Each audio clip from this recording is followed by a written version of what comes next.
We're not recording yet.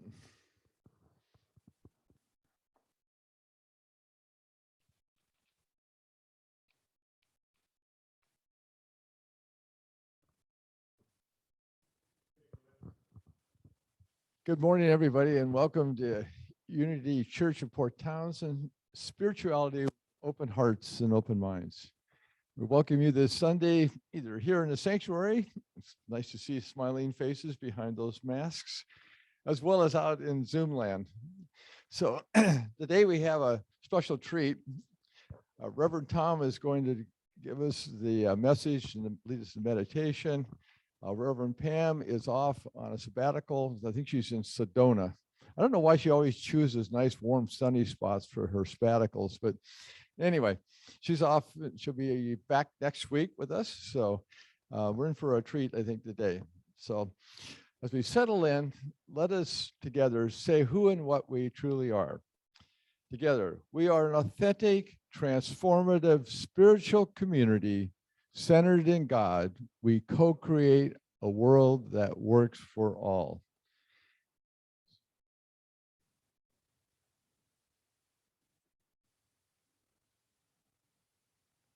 And as we have this pregnant pause.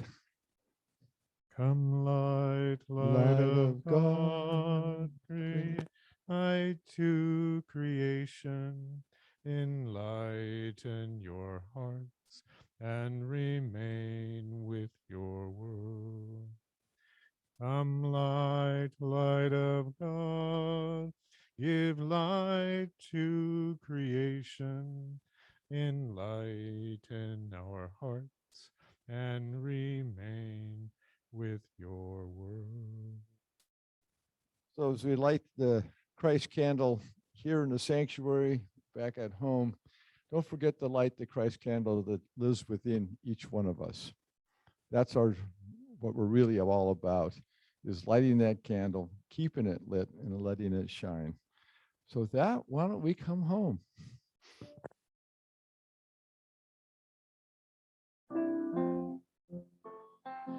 I am home. I am home. I have traveled far along this road, and now I'm home. Shalom, shalom. In the love of God, I am home. I am home. I am home. I have traveled far along this road, and now I'm home. Shalom, shalom. In the love of God, I am home.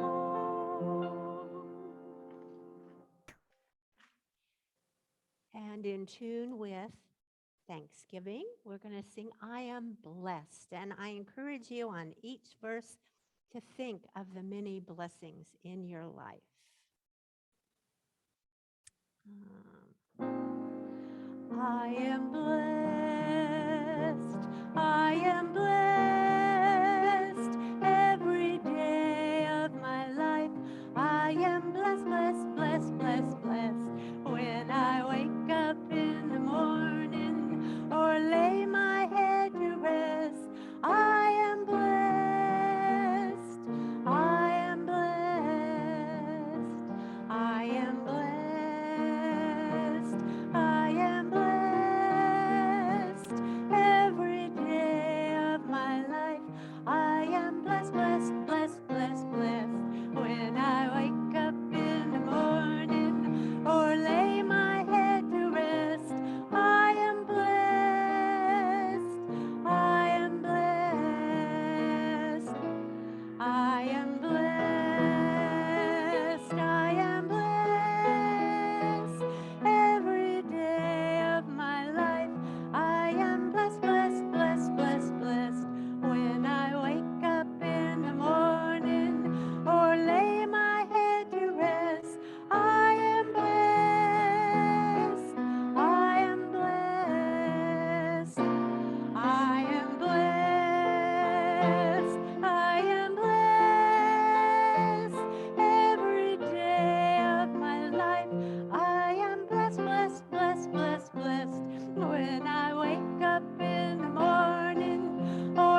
And truly, that is so.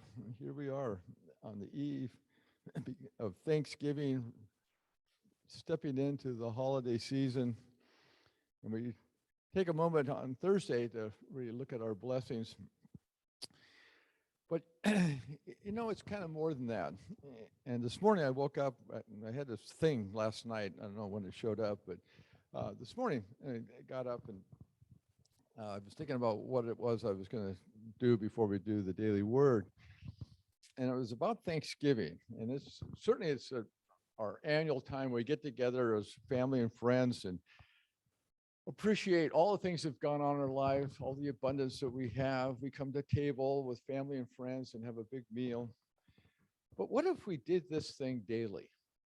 What if, and probably not the meal part, I don't know if we can carry the calories, but what if we consciously, every moment, we're in appreciation of the blessings of life? And what if we blessed everything in our day? The things that went right and the things that gave us joy and the things that went wrong and the things that annoyed us. And what if when we were feeling happy, we were blessing? And what if we were feeling angry, we were blessing? I read this book over the last couple, about the last 6 months, by Pierre Pardavon. It's called The Gentle Art of Blessing. And it's a great book. It's about finding a blessing in every aspect of life. Good, the bad, the ugly, the beautiful. And consciously, moment to moment, taking stock of the blessings that come from the universe for us. And what does that do to us as individuals? How does that affect us in our hearts? And what he says is this: it lays out how to unseal the inner fountains of healing and bliss, which, quote, once they start to flow, will grow with every sincere blessing. I want to read a couple little excerpts from this, and then we'll slide into the daily word.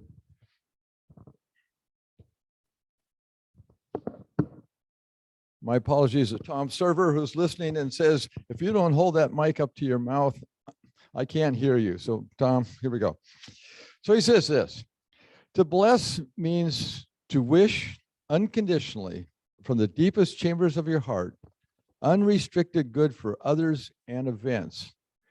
It means to hallow, to hold in reverence, to behold with awe that which is always a gift from the Creator.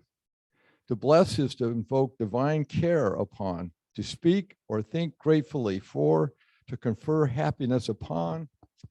And although ourselves may never be the bestower, we can simply be joyful and for the witness of life's abundance. To bless is to acknowledge the omnipresent universal beauty hidden from material eyes. It is to activate the law of attraction from which the furthest reaches of the universe will bring into your life expectancy what you need to experience and enjoy.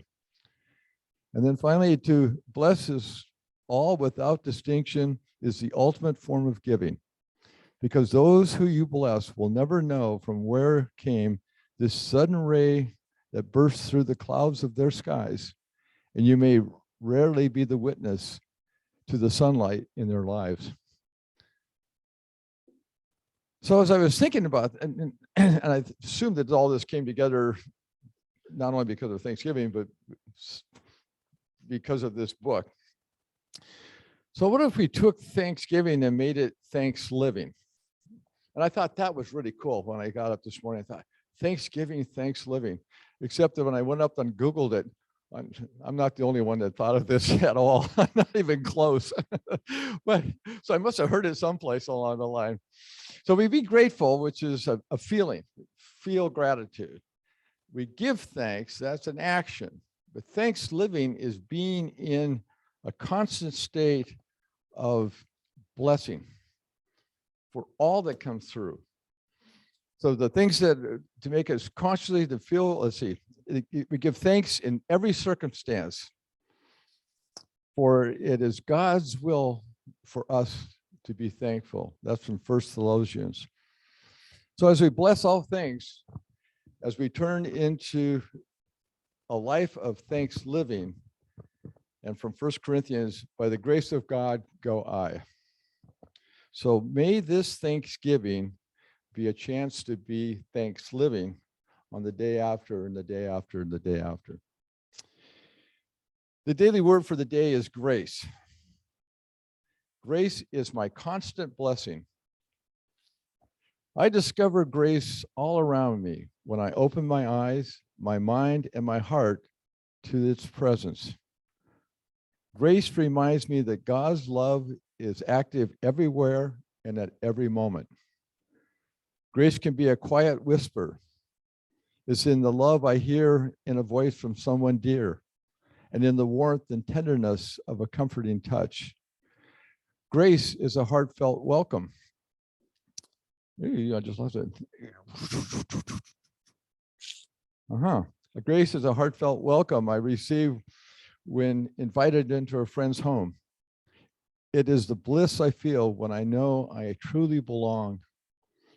God is the heart of all grace, as goodness and kindness in action, always mine to receive and give in kind.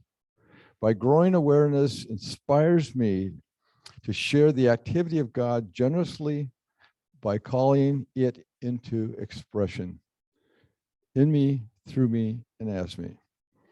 And from Acts, and now I commend you to God and to the message of his grace, a message that is able to build you up and to give you the inheritance among all those who are sanctified. Grace is my constant blessing. And may we allow the grace of God to flow through us and bless everything in each moment of our life. And so it is. Amen.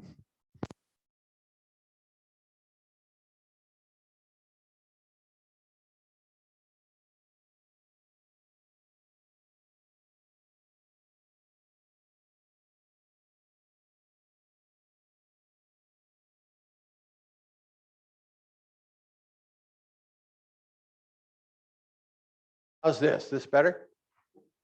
Good, good. You can hear me. That is a wonderful lead into what I want to share with us today, both here and at home and all the ships at sea and whoever else is listening to this. I have not been broadcast since the bicentennial, so this is going to be an experience for me as well. I want to very much build on what David just talked about. Thanks living and gratitude. I'm going to be basing it on one of the books I have been reading on a regular basis and have just finished again, actually, this past week. And I'll talk more about that later, the 5 principles. But what I'm going to be doing is using some of the meditations in this book that relate to, in this instance, principles 1, 3, and 5. And we'll talk about that more later as well. So Clara is going to begin a meditation chant. It's called In the Silence. And then I will lead us or guide us through a meditation time. And then we will end with the familiar song, Love Prepare Me to Be a Sanctuary. Okay, Clara?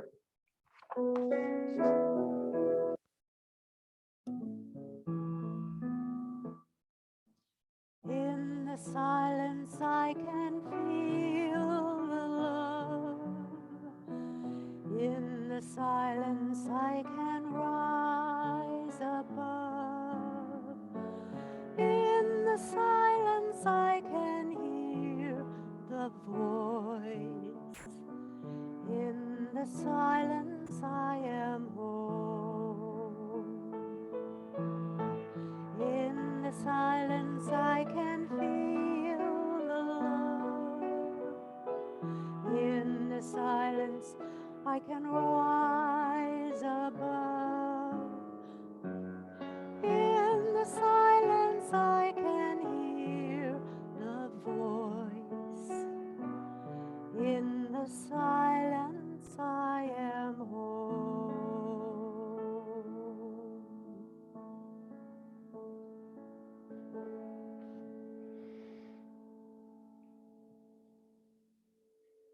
I would invite you now to close your eyes, settle in, maybe an inhalation and an exhalation, just letting go of all the concerns, all the baggage, all the things that are awaiting us someplace else, and just focus in for now on the here and now and that which is of spirit.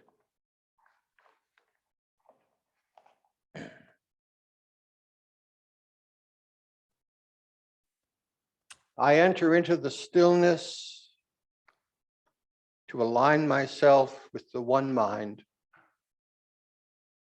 the one presence that permeates all of creation. I feel myself as part of this creation, connected to all of nature. I am the light and darkness. I am the oceans and the land. I am the rocks and trees, the fish and birds, the beasts of the earth. And I am one with every human being on the planet. Within this oneness, I sense the order of all things. I feel the divine love that moves in me and in every molecule of the cosmos. I know the divine intelligence that is the foundation of all that is or will ever be. I am one with all.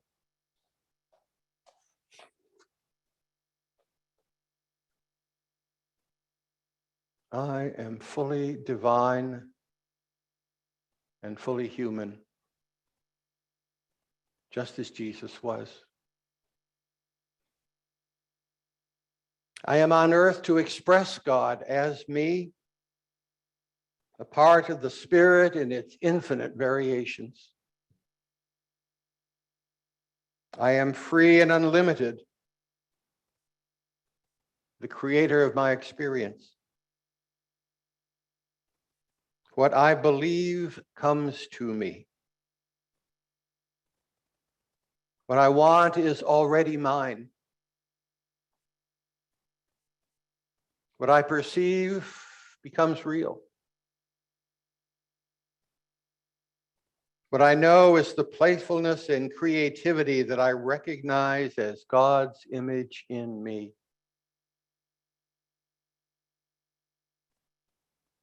We are co-creating together.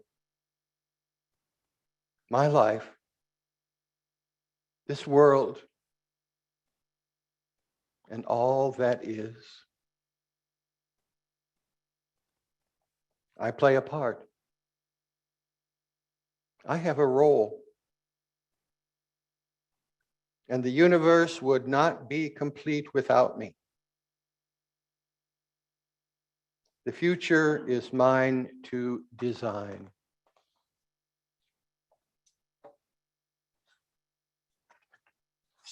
What is mine to do? How am I to serve? I've come to this human experience not just for myself, but for others. And I stand ready to share God's love with them. That love expresses through me and as me. I make myself ready. I ask for my perfect place of service. I live the truth, knowing that God is all, that I am God, that we are co-creators, and that I am never separate from divine radiance. I let my light shine to illuminate those in darkness. I let my heart expand for those who need love. I give as it has been given to me. And I am grateful for us all.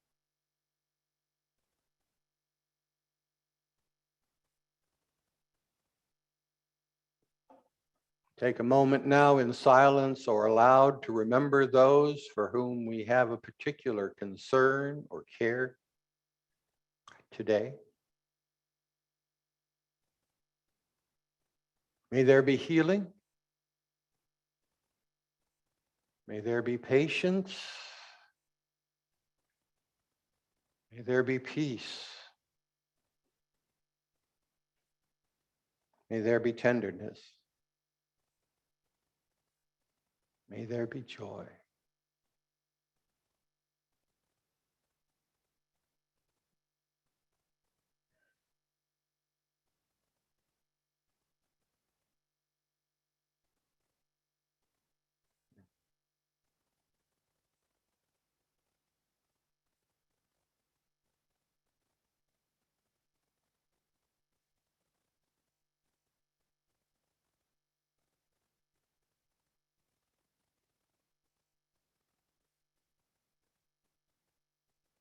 If all we say is thank you, we've said it all.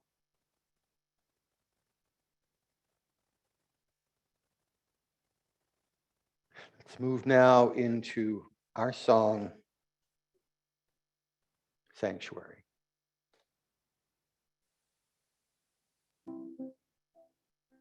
Love, prepare me to be a sanctuary,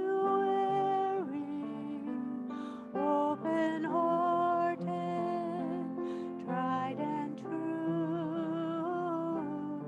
With thanksgiving, I am a living sanctuary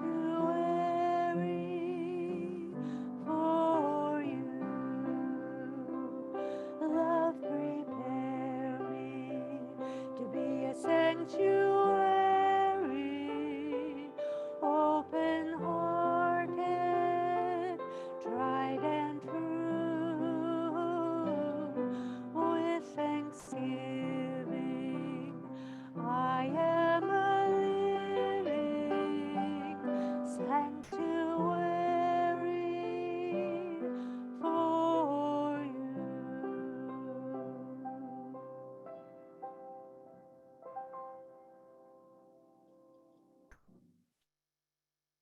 Amen. Blessed be. Namaste. And I believe we have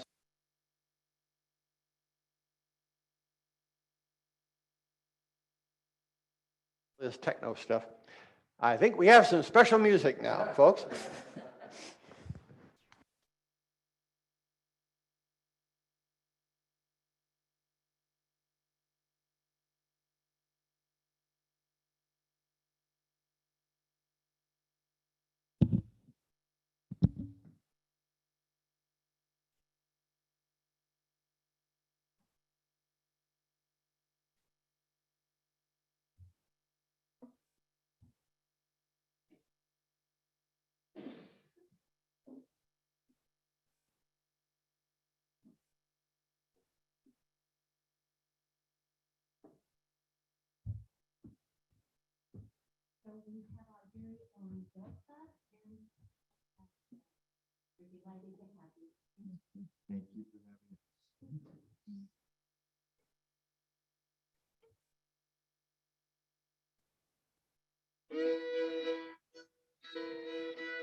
terribly out of tune. The last 5 minutes.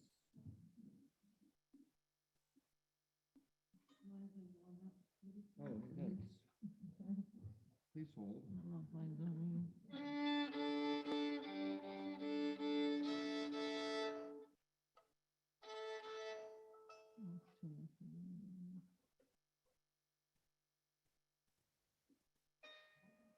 Yeah, mine's been going out today too. Ours has Put a pickup on. I should have never done that.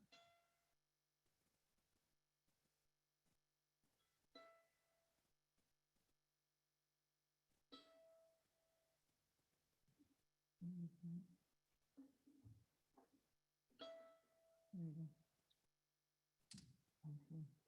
Thanks for your patience. Mm.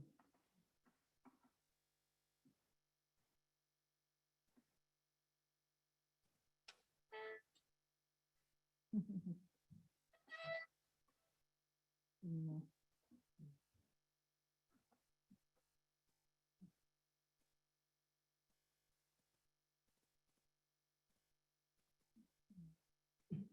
What's on the wall?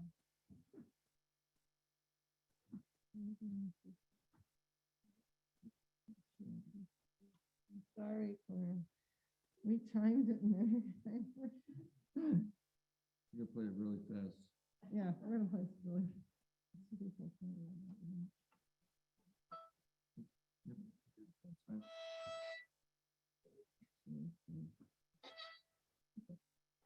Okay, well.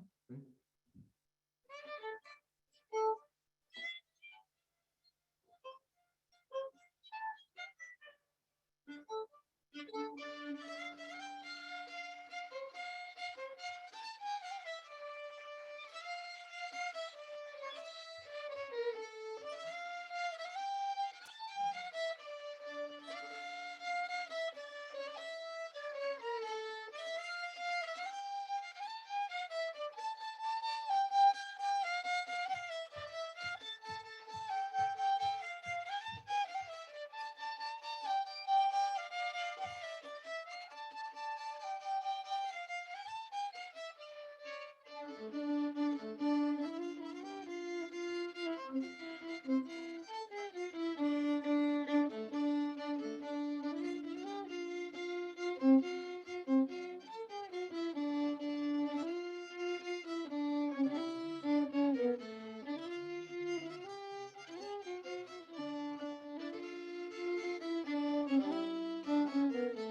Okay.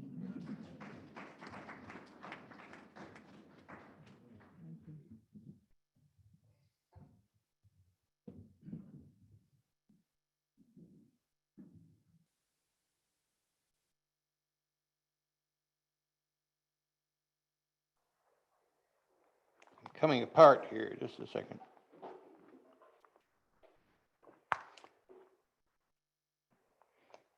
Someone probably once, as someone probably once, try this third time. As someone probably much wiser than me said once, yes, life is in the interruptions. And whether it's the technical thing here or the strings going out of tune unexpectedly, we have these things in our lives all the time. And I'm going to talk about some of that a little bit this morning, I think. But even in the interruptions, we get something beautiful out of it. The music comes through. May not be what we expected. It may not be what was intended. It is what it is, and it's beautiful. There will never be another performance like that again. Thank goodness, or thank God. Thank God for the one we had. Let's do that. With Thanksgiving approaching and the common theme we've been getting at today, I'd like to share a little bit about gratitude. Pam's talk back on November 10th. I don't know how many of you might remember that. I've managed to watch every single Zoom, what's the word, presentation, I guess, since we've started doing this, except for two.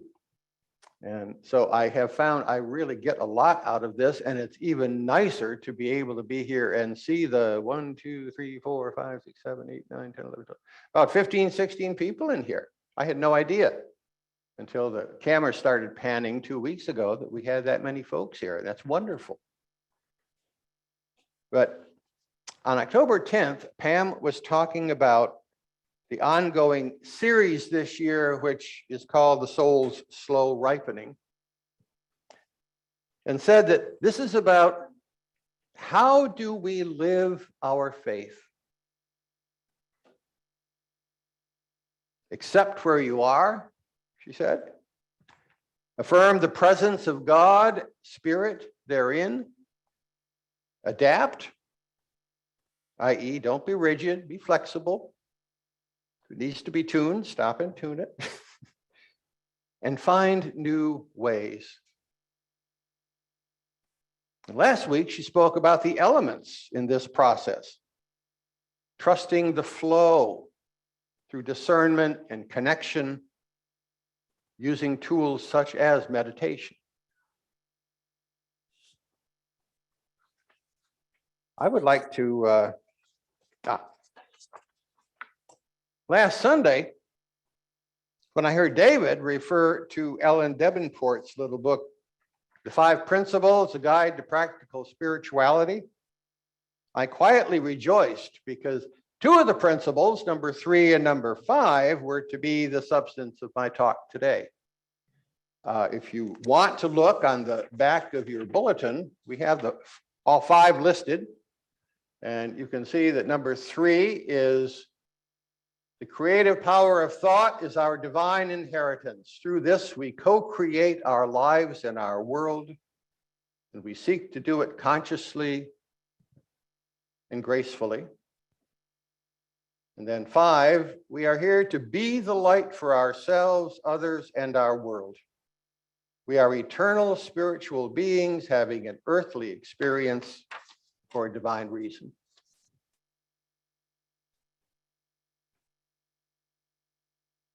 This little book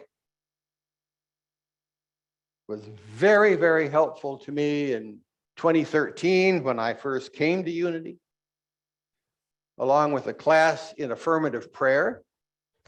And I noticed that there's a pile of those books in the office too. So I think there's something coming up about this, and I would really urge you to consider it. Affirmative prayer, positive prayer.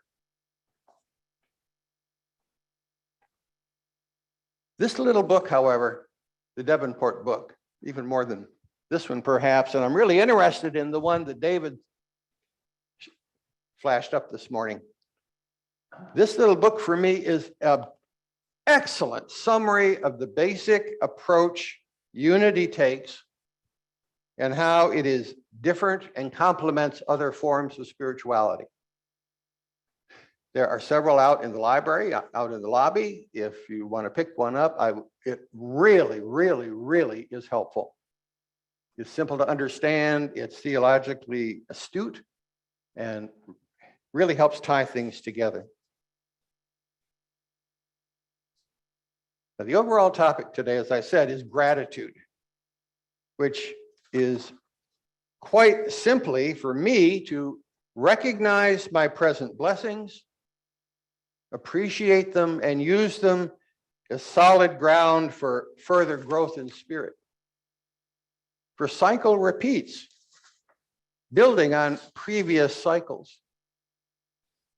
For me, this is how I can become a living sanctuary for you, as we just sang and often sing each week before and after meditation.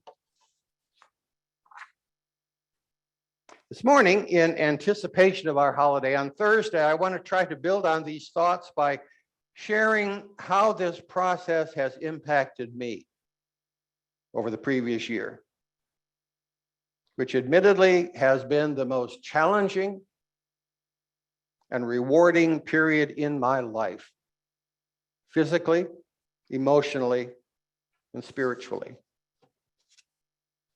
I was trained as a minister in church doctrine, but today I want to speak of a life experience where it's a ministry to me to share what I've discovered and done in response to what Spirit has laid out in my world, in my life, to seek to do and to be, as we talked about, as I spoke of in the meditation time.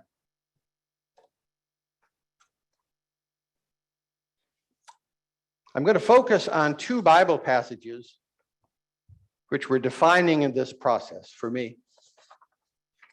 The first is Matthew, 25th chapter, where Jesus is saying to his disciples, "For I was hungry and you gave me food. I was thirsty and you gave me something to drink, and I was a stranger and you welcomed me. I was naked and you gave me clothing. I was in prison and you visited me." And the disciples say, "When did we do all this?" And Jesus responded, "Truly, truly, I say to you." And whenever Jesus says, "Truly, truly, I say to you," listen, something big is going to come down. He says, "Truly, truly, I tell you, just as you did it to me, just as you did it to one of the least of these who are members of my family, you did it to me."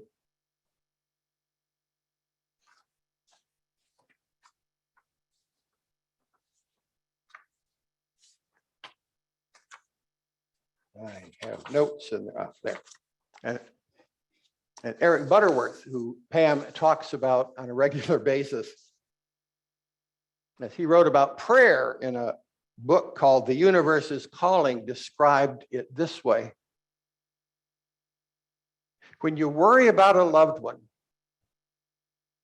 the child on the way home from school, the wayward youth who's run off to some commune, the husband with the alcohol problem, the friend in the hospital.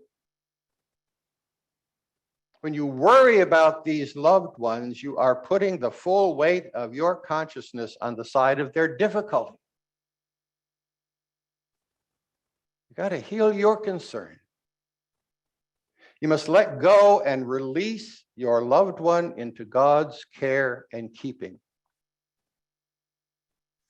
The work to be done is in you, he says, on your consciousness, not on the other person.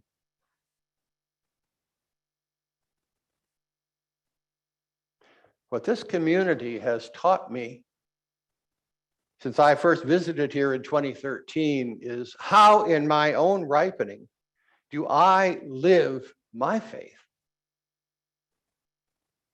My path began here with a genuinely warm welcome, a class on affirmative prayer, David recommending the 5 principles to me, the intenders group a couple of years ago, which actually builds on principle 3 and 4, prayer, intentionality. The wonderful small group events and sharing and social stuff. This would have been the Sunday when we would have had our big Thanksgiving meal in the back. Next year, I'm already planning on baking the turkey, right? Then I got to make coffee every Sunday and bake cookies. Then regular meditation classes and experiences with Daphne. Learning new forms and new techniques and discovering books in our library that suggested to me over and over again new ways to comprehend and experience the presence of Spirit. All these things I am grateful for because they have helped me to understand that developing my soul is my most important task. when a time of great personal confusion and inner conflict and inconceivable change occurred as the pandemic halted our regular activities here, Spirit offered me an opportunity for ministry and service that has literally shocked me and stunned me and given me more to be grateful for than I've ever known in my life.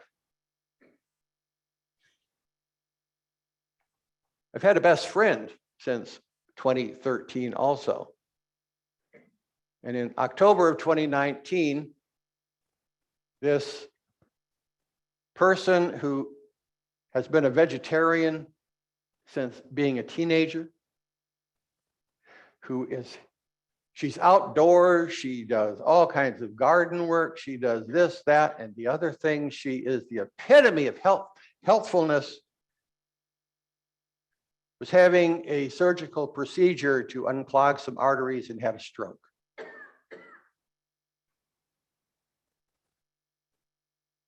For the next 8 months, she was either in a coma or in ICU.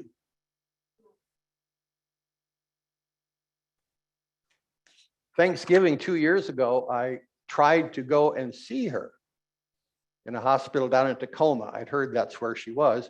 Got down there, of course, they were all substitute staff that day because it was Thanksgiving. Nobody knew where she was. And oh, we think she went to this other hospital, but she hadn't. I didn't get to see her.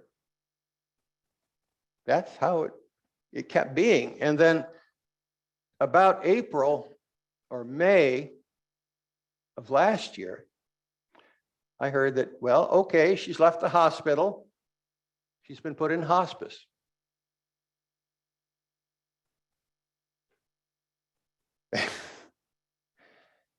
And I couldn't believe it. I could not believe that this individual would be in that kind of condition. I found out later, I didn't know then, but I found out later that she was put on hospice so she could get out of the hospital because nothing much more was happening in the hospital. And that was a way to do it.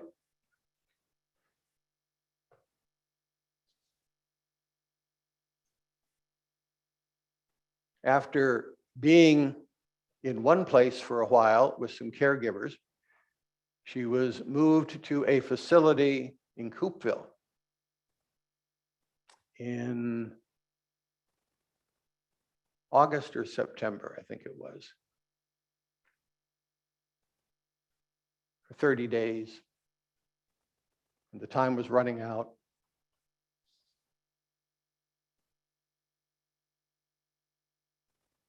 We got to see each other if we wore masks, and they'd wheel her wheelchair up to this screened window over in the break room, and I'd be on the other side, and we could kind of not talk very much because she's still working on speech and things like that, but at least had a little bit of contact.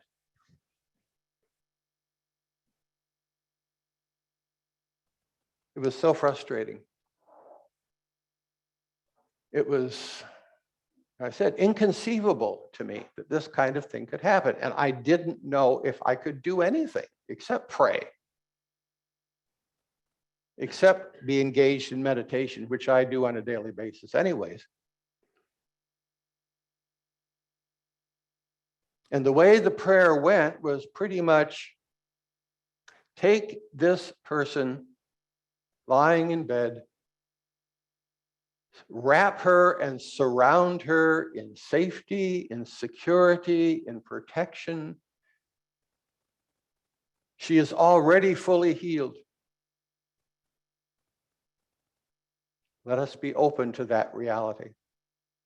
And let her be surrounded with people who support her, who are concerned for her, and who love her. That was my prayer. When I knew, not just for her, but for others who have been going through similar situations. And when I knew kind of where they were, I would focus my thoughts in a particular geographical direction, even though that really didn't matter. And this went on for weeks and weeks and weeks. And One night I cried out loud, literally. But I have so much love in me and I don't know how to express it. Spirit, please open to me an opportunity to be a true minister so I can begin to use all these things that I've learned. Well, careful what you ask for.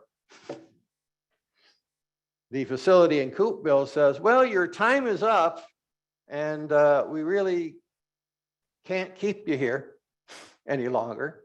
And the question was, where does she go now? Well, she could go to one of these other facilities nearby, which she considers to be meat markets. I mean, you sit in the hallway in your wheelchair all day and they come and feed you. She's fed through a stomach tube. She can't swallow yet.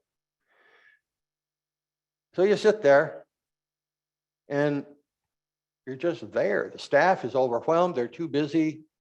You can't get the kind of rehabilitation care that you're supposed to be trying to have.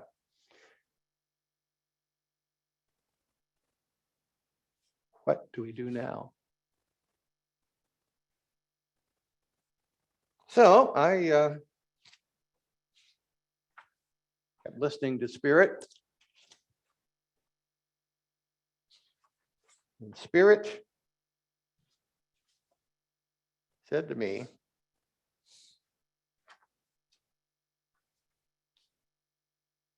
you could do this, Tom. What? What? Me? I don't know about this. I'll try it though. So when I saw her next time, I said, and we started to talk about what's going to happen next. Well, okay, you could stay here, you could go someplace else. You come stay with me, you could go back to where you were before. You know, I had a whole list of things and she perked up and said, I want to stay with you. Go. So a year and a week ago, November 13th, Friday the 13th, November the 13th, 2020, she came to live with me. It has been an experience of a lifetime. I'd had 15 minutes of training on how to tube feed somebody. If you're a professional caregiver, you have to take courses in this. Wow.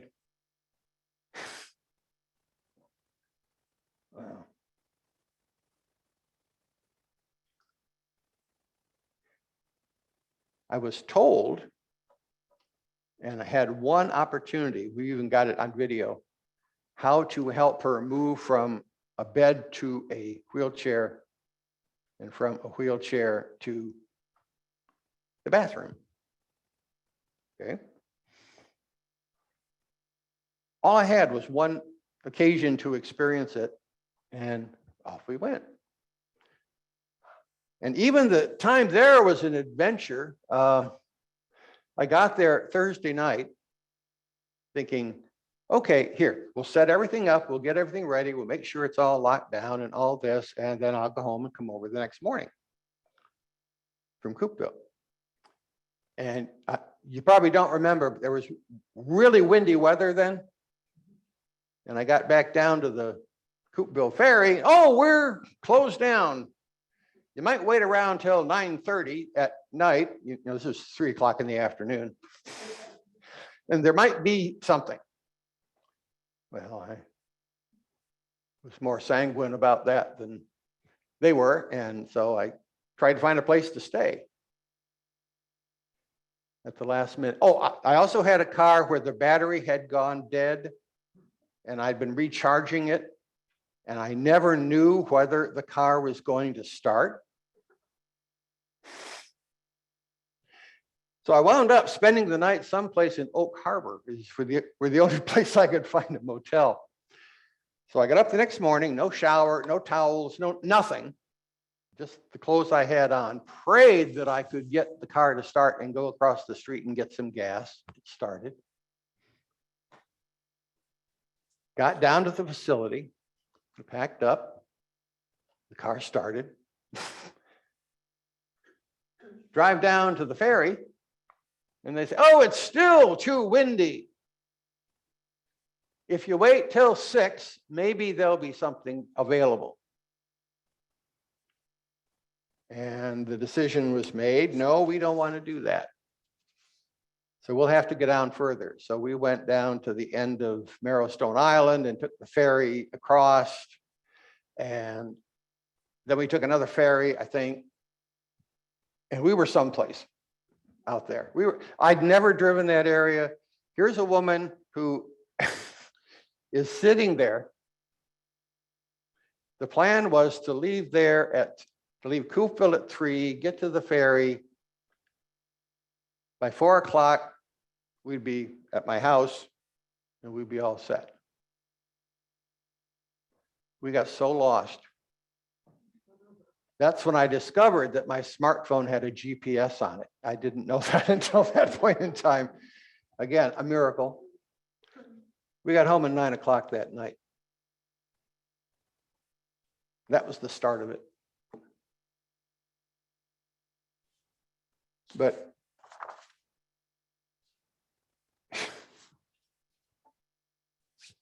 it has been a challenge. I lost 30 pounds in 3 weeks.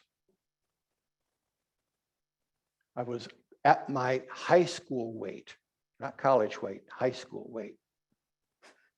I'm back to my college weight now, which meant I've gone from size 44 pants to size 38, for example. It feels good. It feels really good. I've learned how to feed through a tube, having done it 365 plus 7 times, 3 times now since then. Bless her heart, she has reached the point where she can get up at night by herself.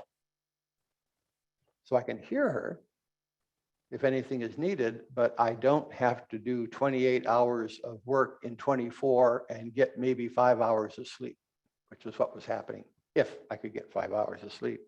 So it was a challenge, but it's working through. It's working through. Unity and being this caregiver. And we do have helpers now. In fact, I think she's watching with the help of the caregivers. But it's been a marvelous, marvelous, enriching experience. I feel I am more faithful. I feel better about myself. I've cleared up a lot of blockages that I didn't even know were there. And gratitude abounds. Gratitude for what unity has showed me. Gratitude for circumstances that I never would have expected or imagined or certainly asked for until I did. Then it happened. And gratitude for the way in which it's all coming together. The lesson is always patience. The other scripture text I want to close with is from the Epistle of James. James is rather unique because so much of the New Testament is based on Paul. James has another approach. James says, but be doers of the word and not just hearers only. For if any are hearers of the word and not doers, they're like those who look at themselves in the mirror. For they look at themselves and on going away, immediately forget what they were like. What good is it, he says, my brothers and sisters, if you say you have faith but don't have works? Can faith save you?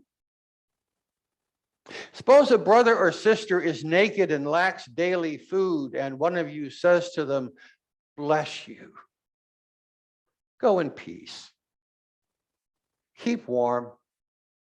be full, but you don't supply their bodily needs, what's the good of that? So faith by itself, if it has no works, is dead. Some argue with that. We could have some wonderful discussions about that. In 12-step programs, for example, the phrase is fake it till you make it. Act as if. Do it, do it, do it until you finally come to believe. What James is saying, and what my experience was, is I had to get my head right so I could hear Spirit speaking to me. Unity helped give me some of those tools. The situation gave me the motivation and the drive and the experience. But it's Spirit who spoke. Spirit said, Tom, consider this. And I did. And it's been absolutely beautiful. I am so grateful for this chance to share that with you. And I'm so grateful for this Thanksgiving. I get to share it with my best friend.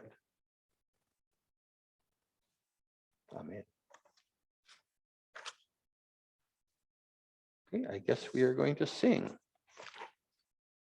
Oh, all good gifts. Nice.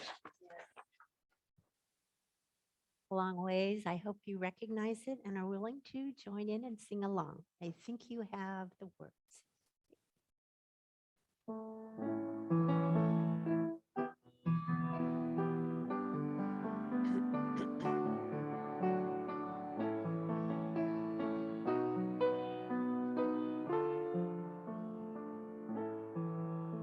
We plow the fields and scatter the good seed on the land, but it is fed and watered by God's almighty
And so it is.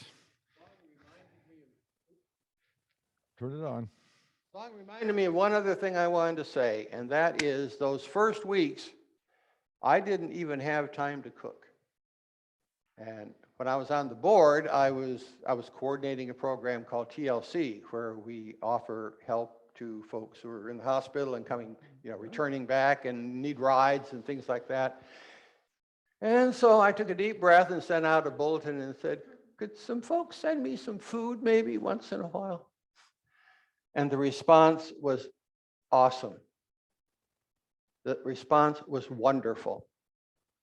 And I haven't had a chance publicly to thank all of you who were there. I can't name you all. There were so many of you at this point.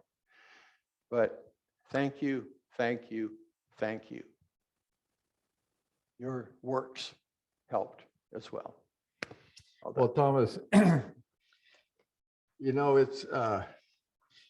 it's hard to stand up and bare your soul and the life experiences and the lessons that we learn, because you're attached to it. Your emotions are attached to it. Oh, sure. We could feel that. I could feel that, certainly. And but yet, the lessons of walking through life is really what life is all about. It's Absolutely. how do we Absolutely. get the blessing out of each of those? I want to dedicate that to you. Oh, I want it back though when you're done. okay.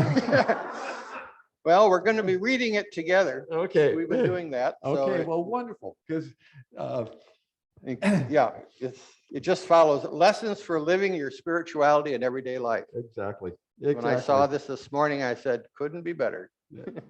Amen to that. Yes, And as Scripture says, all things work together work together for for good. good for those who love God. You got it. Okay, so we're going to segue into our offering, I believe. Yes, we are. So now is a good time if you have your offering handy or your pay it now button or whatever you choose to do. This is a time where we as a community accept that, receive that, and bless that, because I don't know if you can hear me now, probably better. Because that is the engine, obviously, the finances are part of the engine that keeps this facility and going. But it's bigger than that. It's really bigger than that. Jesus said, send it out and it comes back 7 times sevenfold. In other words, it comes back in infinite ways.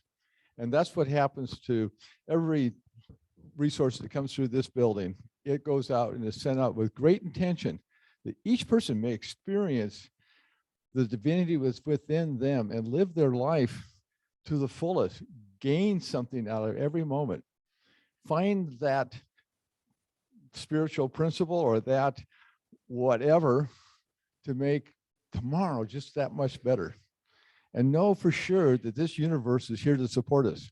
If that's all that somebody gets, boy, that changes. That's a life changer for me, the game changer on my end. So with that, let us bless these offerings. So divine love as me blesses and multiplies all that I am, all that I have, all that I give, and that all that I receive, and I am grateful indeed. And we have a gratitude song, I believe.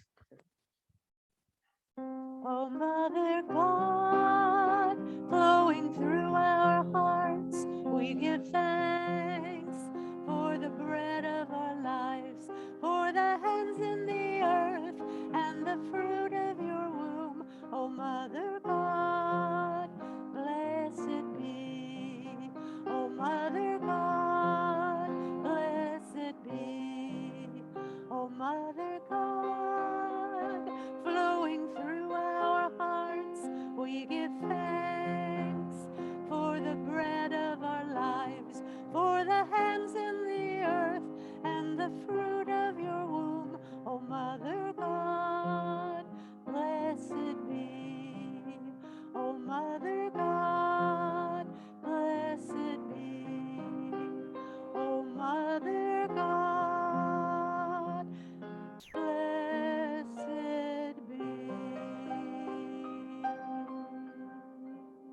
Ah, sweet, sweet Spirit, Mother, Father, God, thank you for all the blessings, for all the opportunities, and for the wisdom and knowledge that comes from just hearing your voice, in the smallness and the quiet of our soul, to the rustling of wind in the leaves of the trees.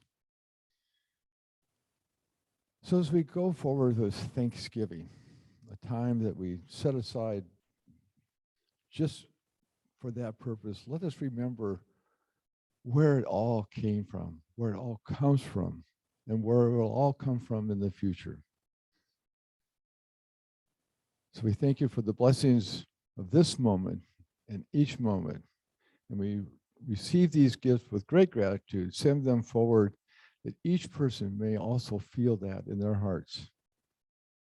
Feel the place where it all comes from, and know that we are one. And in that knowledge, create heaven on earth. Let's do that in our lifetime. So it is. Amen. Thank you very much. And as we prepare to close out this session, oh, I got to get I almost lost it, Tom. It's right there. Announcements. All right. Boy, I know you guys were all waiting just for this before we did the closing circle. Well, first of all, we got all sorts of stuff still going on. Even though Pam's not here, I think Reverend Simon is covering her Zoom session. So Tuesdays, her class goes on at 10:30 in the morning. We've got meditation and prayer sessions. We got high noon. All of that's available for you to check into by going to unitypt.org, and away you go. I want to take a moment and thank you for your generosity. We met our goal for the transitional housing. In fact, we overshot it a bit, but don't worry. We're going to hold that and send it forward for at Christmas time for those same folks. But let you know that when you are in your home or gathering, wherever you may be gathering, that those little 8 houses down there on Hayes Street are going to be gathering themselves and cooking their own meal that we've provided for them. And I know they are grateful. I've been there, seen it, and done it. So and I really appreciate it. If you could only, I guess it's hard to put yourself in somebody else's shoes, but to know that those are tough shoes to walk in right now at this time of year. And that is such a blessing. So thank you so very much. Also, we have a surprise coming up here before long. So somebody is going to come, a little elf. We're getting ready for Christmas season. A little elf is going to come and knock on your door and give you a little gift bag. So don't be alarmed when an elf shows up. And I don't know if they're going to have elfin hooves and ears and hats, or I'm not sure how this is going to come down. But anyway, it's a blessing bag from the church to you, because we can't meet here regularly. We're starting to gather again, but because we can't, this is just to say, hey, we're out here and here's what's going on, and we want to bless you with this little gift. So be prepared. And then while you're preparing for that, on the 12th coming up, this is we are having the white elephant gift exchange as we used to do, and we're going to do it again here in the sanctuary, physically live, social distanced arrangement. So if there's something that's just incredibly weird in your closet, feel free to wrap it and bring it, and we will do that. But anyway, look more about that later. So those are all the big things going on. So we'll be spreading the cheer.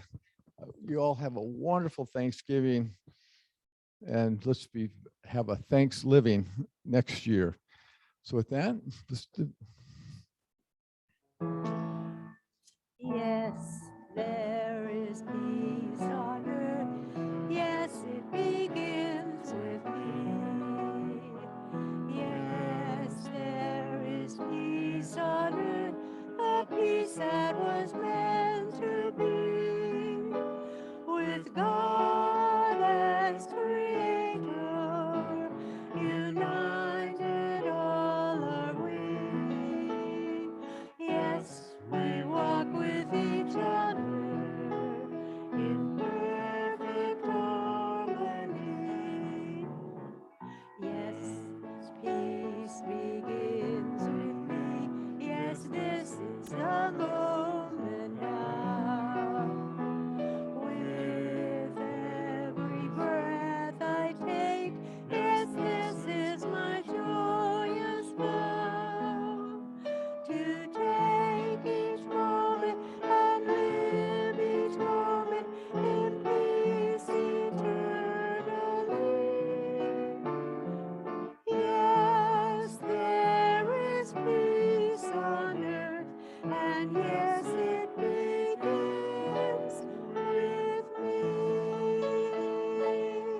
God surrounds us.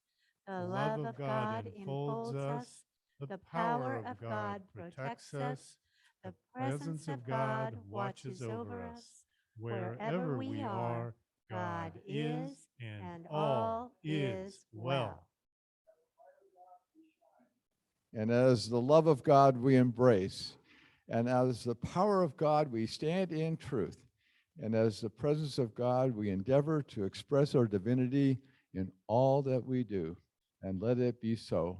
Have a wonderful Thanksgiving and a great week, everybody. See you next Sunday. Bye, Zoom.